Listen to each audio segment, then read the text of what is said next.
Hello everyone. हम बात करेंगे the fascia of the lower limb के बारे में डिस्कस करेंगे। हमारे पास क्या होता है कि डी फिशिया की जो आउटर लेयर होती है वो थिक और लाइक मेम्ब्रेन टाइप की होती है, और इसको कवर किसने किया होता है? Limbs and lie beneath the superficial fascia ने इसको कवर किया होता है। उसके बाद हमारे पास फिशिया लेटा क्या होता है कि the fascia is particularly thick in the thigh, thigh के ऊपर थिक होता है, मतलब कि मोटा होता है। ग्लूटियर रीजन एंड इस टर्म ऑफ फिशिया लेटा। इसकी दो अटैचमेंट होती है, एक हमारे पास स्पिरियल अटैचमेंट है और एक हमारे पास इंफीरियल अटैचमेंट है। स्पिरियल अटैचमेंट कहाँ कहाँ पे होती है? लिंगुअल लिगामेंट पे होती है, इलियक क्रस्ट पे होती है, सेक्रम पे, कॉक्सिक्स पे, और उसके बाद sacrotibial ligament पे, inferior ramus पे of the pubius bone, body of the pubious bone and superior ramus of the pubian bone। और inferior attachment कहाँ पे होती है? Fascia lata is continuously with the fascia of the leg पे इसकी attachment होती है। जैसे कि हमारे पास tuberculum of the iliac crest दिखाया गया है, ये हमारे पास इसकी अटैचमेंट आ रही है लिंगुअल लिगामेंट के प्यूबियस ट्यूबरकल पे, जैसे कि पीछे स्लाइड पे डिस्कस किया गया है। ये हमारे पास है the fissure of the leg. Iliotibial tract क्या होता है? ये हमारे पास ना एक लॉन्गिट्यूडिनल बैंड होता है। ये क्या करता है कि it descend along literally margin of the limb from tuberculum of the iliac crest to a bony attachment just below the knee, knee के ऊपर इनकी अटैचमेंट होती है। फंक्शन क्या होते हैं इलियोटिबियल ट्रैक के? इलियोटिबियल बैंड जो होता है वो एक्सटेंशन करवाता है, मसल्स अटैच्ड होते हैं इसके साथ, और iliotibial tract two associated muscles also stabilise hip joint, मतलब कि ये दो मसल्स को स्टेबिलाइज करता है। Prevent laterally displace of the proximal end of the femur away of the acetabulum। उसके बाद हमारे पास सेफनेस ओपनिंग क्या होती है? सेफनेस ओपनिंग हमारे पास apertures interior aspect of the thigh होता है, जो कि inferior to the medial end of the inguinal ligament होता है। और इसको क्या होता है कि ये अलाउ ग्रेटर सेफनेस वेन के साथ कनेक्ट होती हैं, femoral vein. Margin saphenous opening is formed by free medical edges of the fascia lata है। हमारे पास इंट्रामस्कुलर सेप्टा की ना तीन होती हैं। ये तीन कंपार्टमेंट में डिवाइड होता है। हमारे पास इंटीरियर कंपार्टमेंट है, पोस्टीरियर कंपार्टमेंट है और मीडियल कंपार्टमेंट है। Muscles of the interior compartment, सबसे पहले हम बात करते हैं इंटीरियर कंपार्टमेंट के अंदर कौन कौन से मसल्स आते हैं। पहला हमारे पास सार्टोरियस मसल्स है, इलियकस है, सोस मेजर है, पेक्टिनियस है और क्वाड्रिसेप्स है। अब इनकी हम देखते हैं कि रीजन इंसर्शन, इनमें नर्व कौन सी जा रही होती है और एक्शन कौन सा होता है। सबसे पहले हम बात करते हैं सार्टोरियस की। सार्टोरियस क्या होता है कि इंटीरियर स्पीरियल इल्कियन स्पाइन है, इसकी रीजन होती है इंटीरियर स्पीरियल इल्कियन स्पाइन पे, और इंसर्शंस होती हैं upper middle surface of the shaft of the tibia के ऊपर। और याद रखें कि इन सब में इंटीरियर में जो नर्व्स आ रही होती है वो फेमोरल नर्व होती हैं। उसके बाद इल्कस के क्या है कि iliacus source of the hip bone है, विद इसकी इंसर्शंस होती हैं lesser trochanter of the femur के ऊपर। और जो हमारे पास सॉइस मसल्स है वो ट्रांसफर प्रोसेस है, बॉडीज है intervertebral disc of the 12 thoracic and 5 lumbar vertebra है। इसकी इंसर्शंस होती हैं iliacus into lesser trochanter of the femur के ऊपर। पेक्टेनियस की रीजन कहाँ पे होती है? Superior ramus of the pubis के ऊपर, और इंसर्शंस होती हैं upper end of the linea aspera के ऊपर।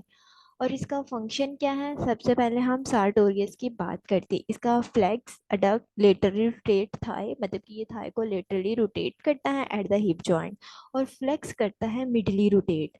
लेटरली रोटेट करेगा थाई और हिप जॉइंट को, और फ्लेक्स करेगा medially rotate leg at the knee joint. उसके बाद इल्केस की क्या है कि flex thigh on the trunk, मतलब कि थाई ऑन द ट्रंक जो होगा फ्लेक्स होगा, इट थाई इज फ्लेक्स, उसके बाद थाई फिर फ्लेक्स होगी, और it flex the trunk of the thigh and sitting on down from down. इनका इन दोनों का फंक्शन सेम है। उसके बाद पेक्टेनियस क्या होता है कि flex and adduct thigh at the hip joint. ये देखिए, ये हमारे पास मसल्स हैं, इन सब के नाम बताए गए हैं कि कौन सा मसल कहाँ पे है। उसके बाद हम बात करते हैं इसमें क्वाड्री फेमोरल मसल्स और को आते हैं, उसमें रेक्टस फेमोरस है, वेक्टस लेटरली है, मिडली है, और विसास्टर्स इंटरमीडिएट्स आती हैं।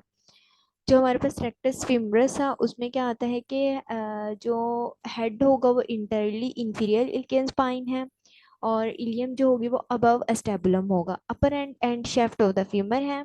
और इसकी रीजन भी इन दोनों की सेम होती हैं, लेटरली की और मीडियलिस की। और इसकी क्या है, interior and lateral surface of the shaft है। रीजन की बात हम करते हैं कि इन सब की जो इंसर्शंस है वो सारी सेम होती हैं, quadriceps tendon into patella, then via ligament patella into tubercle of the tibia.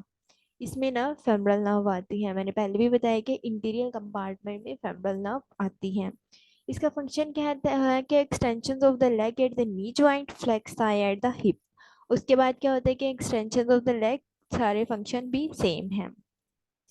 ये हमारे पास ये जो मसल नज़र आ रही है हमारे पास टेंसर फिशिया लेटा है, और ये हमारे पास जो होते हैं वो रेक्टस फेमरस है, ये सार्टोरियस है। ये जो मसल जा रहा है ये हमारे पास सार्टोरियस मसल्स हैं। उसके बाद हम बात करते हैं पोस्टीरियर फेशियल कंपार्टमेंट में कि उनमें कौन कौन से मसल्स आते हैं। उनमें सबसे पहले मसल्स आता है बाइसेप फेमरल, सेमी टेंडोनियस, सेमी मेम्बोरियस और एडक्टर मैग्नस हेमेस्टिक पोर्शंस। हमारे पास बाइसेप फेमरल की ओरिजिन कहाँ पे होती है, लॉन्ग हेड स्केल टिब्रोस्टी पे इसकी ओरिजिन तो होती है, और शॉर्ट हेड पे कहाँ पे होती है कि linea aspera lateral supracondylar ridge of the shaft of the femurs पे होती है। और इसकी इंसर्शन कहाँ पे होती है कि हेड ऑफ द फेबुला पे इसकी इंसर्शन होती हैं। और इसमें शेटिक नर्व गुजर रही होती हैं, उसमें को इंटीरियर में कौन सी नर्व थी, फेमरल नर्व थी, और पोस्टीरियर में शेटिक नर्व्स हैं। सेमीटेंडोरियन की हमारे पास रीजन्स होती हैं स्केल टिब्रोस्टी पे, और इसकी इंसर्शंस होती हैं अपर part of the medial surface of the shaft of the tibia के ऊपर। और जो हमारे पास सेमी मेम्ब्रेस है उसकी रीजन होती है स्केल टिब्रोस्टी के ऊपर, और medial condyle of the tibia पे इसकी इंसर्शंस होगी। इसके बाद इसका फंक्शन क्या होता है कि फ्लेक्स होता है, लेटरली रोटेट, लेग को हम लेटरली रोटेट करते हैं at the knee joint, long head also extend thigh at the hip joint. Same इनके फंक्शंस हैं। Muscles of the medial compartment हमारे पास, ये हमारे पास सारे मसल्स हैं मीडियल कंपार्टमेंट के। अब हम मीडियल फिशिया की बात करते हैं, उसमें कौन कौन से मसल्स आते हैं। सबसे पहले हमारे पास क्या है, गार्लिक्स है, उसमें inferior ramus of the pubis की रीजन होगी, और इंसर्शन होगी upper part of the shaft of the tibia के ऊपर।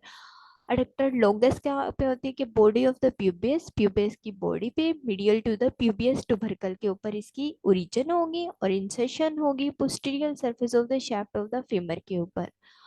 और अडक्टर ऑफ द ब्रेविस की कहाँ पे होगी, इंफीरियर रमस ऑफ द प्यूबियस पे, और इसकी इंसर्शन होगी posterior surface of the shaft of the femur के ऊपर। इनकी इंसर्शन सेम है।